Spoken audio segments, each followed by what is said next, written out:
Менің аты жөнім Ақмарал Сарбаева, Кәрбай қызы. Осы полигонда, геотехнология полигонда жалғыз істеп жүрген менмін әйел адамнан.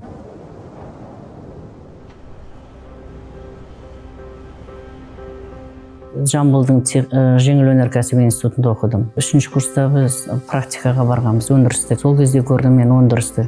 Бізде былай оқығанмен завод туралы, өндіріс туралы түсінік сол кезде қалыптасты.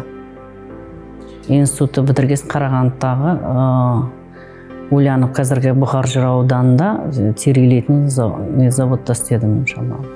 Одан кейін Совет кеңес одағы ыдырағаннан кейін жұмыссыз қалдым да, осы Тау-Кентке өзім туған жеріме келгем. Сол кезде 2002-ден кейін маған сол кездегі директор айтты, осындай жаңадан орталық оңтүстік Мойынқұм деген рудник ашылып жатты, осы Казатомпром қарайды ол да.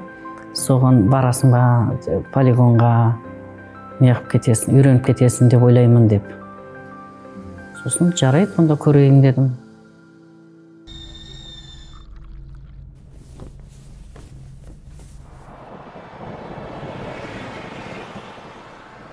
Казатомпромда енді айлық тұрақты дедім, уақытылы береді. Өзім жұмысыма үйреніп қалдым, қыр-сырын меңгеріп қалдым. Мен нағашы әжем қандай Атырау жақтың адамы. Революция болды, сондай болған кездерде аумалы-төкпел заманда осы оңтүстік жаққа келіп қалған. Содан Ащысай полиметалл комбинат ашылған кезде сол жерге кіріп, соғысқа дейін жұмыс істеген. Казатомпромда әйел адам өндіріс істейтін мен екенмін. Өткен жылы 19-шы жылы жыл қызметкері деген не алдым. Статуспен не алдым да, сағат алдым.